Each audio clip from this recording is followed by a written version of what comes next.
Hello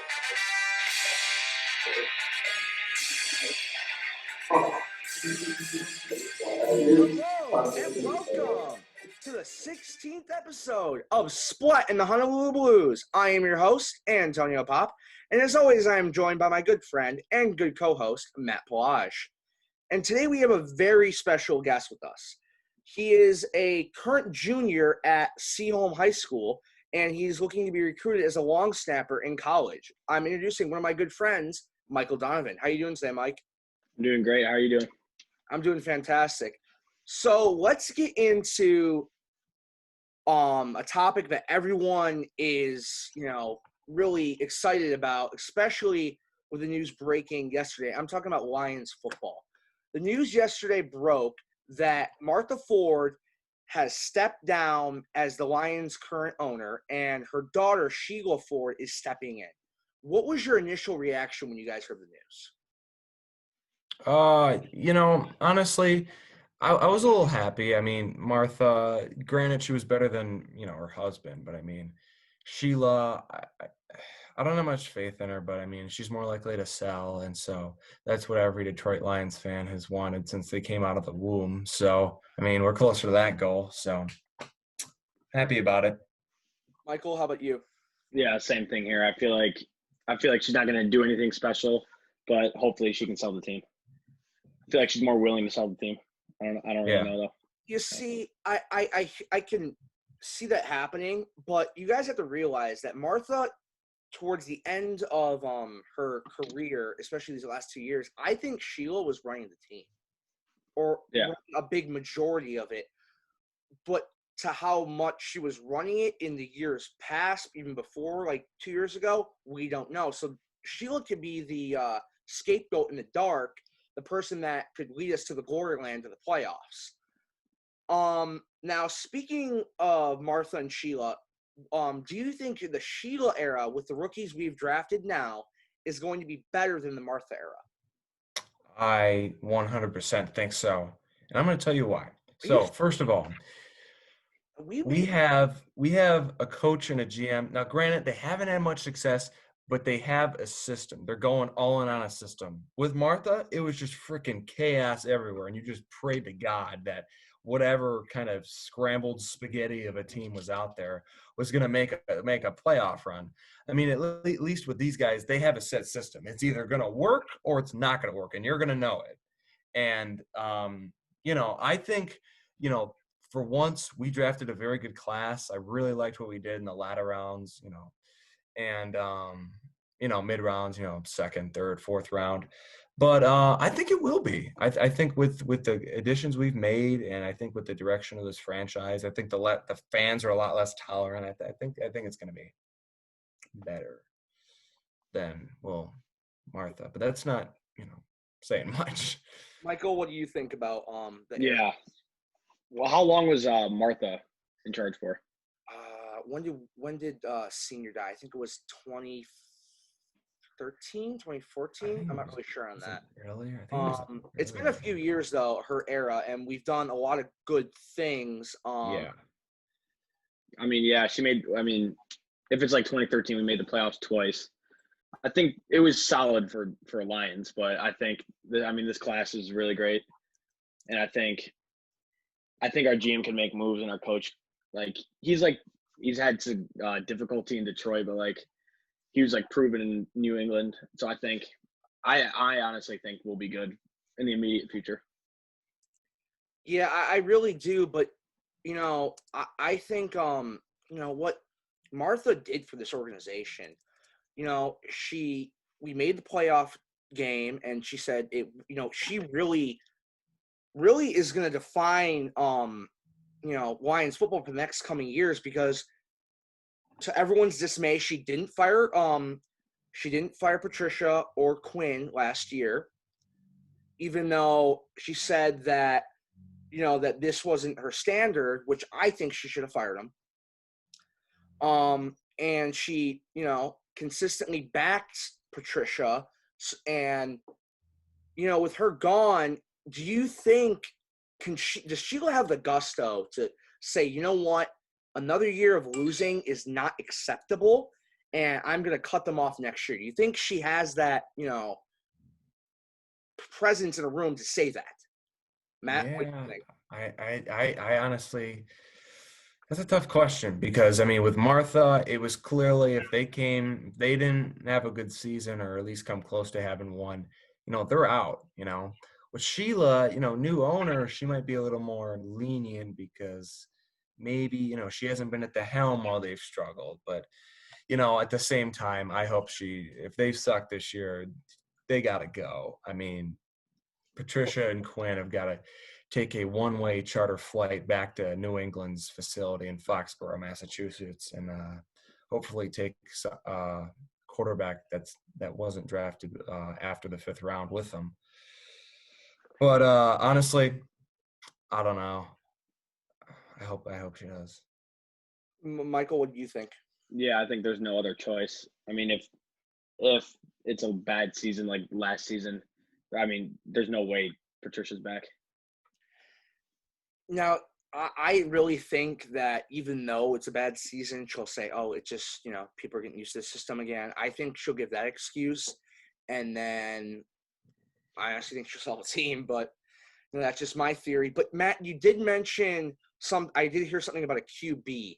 Now, Sheila did say that she gave the green light to Bob Quinn to hire former 49ers quarterback Colin Kaepernick. What do you guys think about Colin right now? You've probably seen the workout videos. Do you think he has the stuff to come back to the NFL and play at a high level? Yeah, the quarterback I was referring to was Jarrett Stidham, who was taken 2018 in the 4th round. He's supposed to be New England starter, and that's just a complete project. But this quarterback is a little more controversial than old Jared here.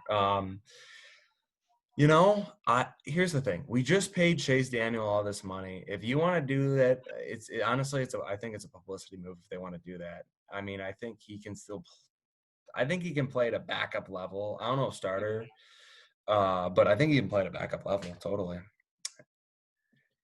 Michael, you? I don't think it's. I mean, for most teams at least, even the Lions, I don't think it's worth it because he's definitely not gonna start on the Lions. Like if he was, there's definitely more talented quarterbacks available than Colin Kaepernick. 100%, 100%. Cam Newton's still available. I mean, there's like. Yeah, I don't think. Cam Newton's playing on one leg there. I think Colin Kaepernick's actually. I could see Kaepernick going to Jacksonville because I mean Minshew, he had a decent first year, but like it's still very uncertain. They just traded Foles, and that was how they pulled that trade off is beyond me. How stupid Chicago was, but I think Jacksonville could be a good spot for him. I mean, it's just Gardner Minshew. I love the mustache, but the Neil might beat it. Now, speaking of another controversial person in sports, now this is not really Lions related, but where do you think Antonio Brown's going? Baltimore. I'm Baltimore? going to tell you why. There's 2 reasons. Actually, there's probably more, but 2 I can think of. The first one is that Antonio Brown, his cousin, Marquise, who he gets along with very well, he plays there. And he also worked out with Lamar. They all get along. He knows people, also other people on that offense. He gets along with them. And I think that where they're at right now, if they get Antonio Brown, I get the locker room liability. I get the locker room liability, but dude, he is so good. Oh, they'd be Super Bowl favorites by far. It would be ridiculous. Yeah. But they took Devin Duvernay in the 3rd round out of Texas, so that I don't know if they're going to go with him now. I mean, that definitely hurt his chances when they did that. Besides that, honestly, maybe Seahawks, I think. Yeah, that's also that would be another interesting, Oh my gosh, can you imagine that? Teams. Any team he goes to is going to be so much better.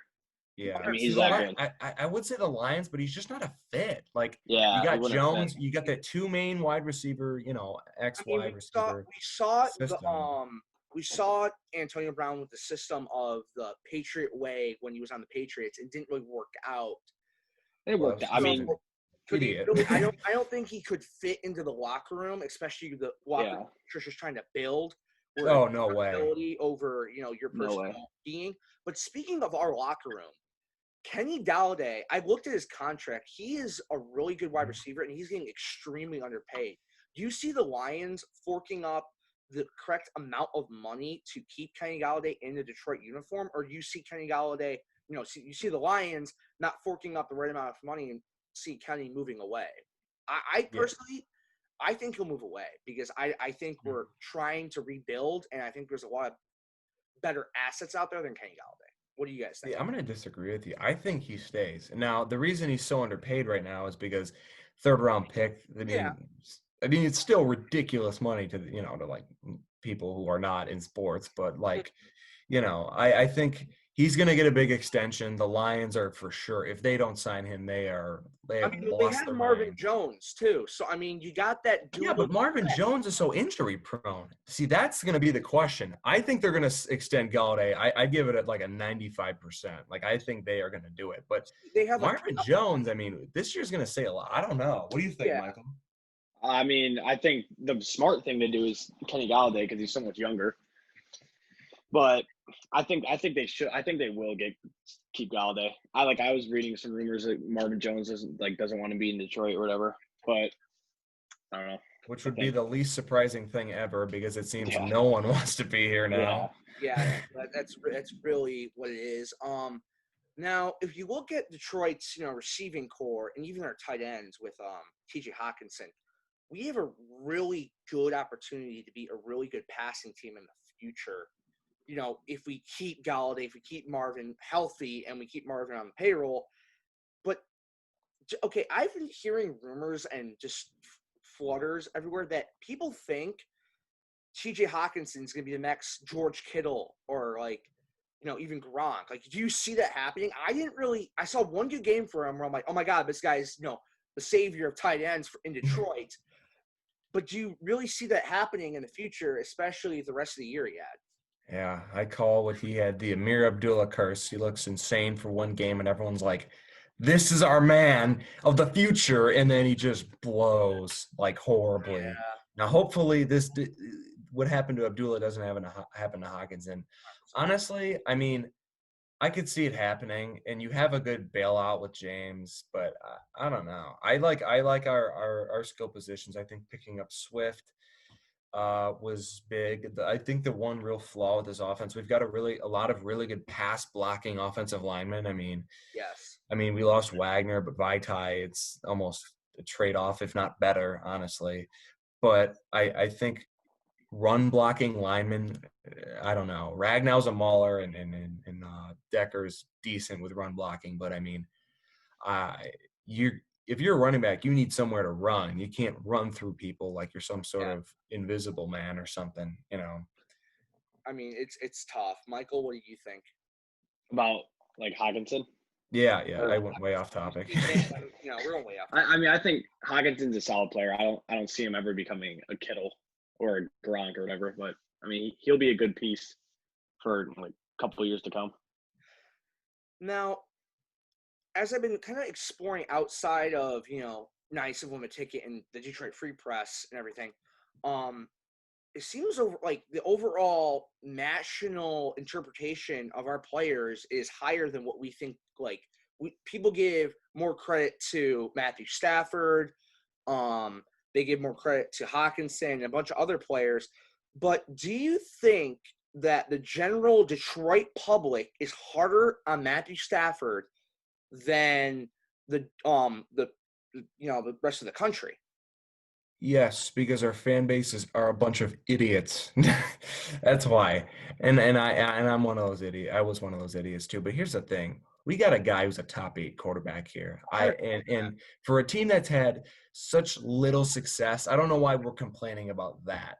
The only argument you've got against him is the fact that he hasn't won a playoff game. And he was a little inconsistent in the middle of his career. Probably year 5 to 7 was a little bit of a roller coaster. But honestly, I think that he's not the issue. I think the issue is we've had terrible coaching and terrible defenses for years, and we haven't had a running back since the 80s or 90s with Barry Sanders, to be honest. But Yeah, I think I totally think Detroit's way harder. I mean, if yeah, you listen to like 97 won the ticket or some shit like oh my that, I mean, God, holy they're ripping crap. them apart. And even we had a co-host, Billy Grusnick, who ripped Stafford apart. But I found what was really interesting was that one of I forgot who it was. Someone said Matthew Stafford was one of the top quarterbacks in the NFC North, behind even maybe in front of Aaron Rodgers. Now I can look at that and say yes, that is sort of true when he's on, but it's gonna be interesting to see him coming back, what he can do. Michael, what do you think about the whole Matthew Stafford situation? I mean, I think he's been the one player that we can build around, and he's always been solid. He was a little inconsistent, but he's always been there. I think. I mean, last year he was having a great year, and then injuries happened. Yeah. But I think Rodgers is on the downhill. I think. I mean, he's up there. He's up there with Rodgers right now for the top NFC North quarterback, for sure. You look at what Aaron Rodgers has to deal with. He hasn't thrown to a first-round pick in 4 years. The last first-round pick he threw to was a tight end. Yeah, but I mean, he has a top 5 receiver in the NFL though. He does, but talent is everything, especially in wide receiving course. Yeah, their wide receiving core is horrible. Yeah, 100%. How do you think the Lions will fare this year, especially with the new rookies we signed? You think it'll be a good year or another SOL? Matt, what do you think about that? So here's what happens to Detroit fans. They say, if you don't contend for the playoffs, you're going to get fired. What's going to happen is they're going to go 8-8, and Patricia and Quinn will be back next year. It's going to happen for sure. I can totally see that happening. That's what I was just about to say. Yeah, they're a brink playoff team, and they're not going to make it. I don't think. Yeah, I think we're 1 or 2 years away from making the playoffs and making a big splash. That wraps up episode 16 of Splat in the Honolulu Blues. I thank you guys for joining me, and as always, stay healthy and stay classy. Thanks, guys. See you later. Yeah.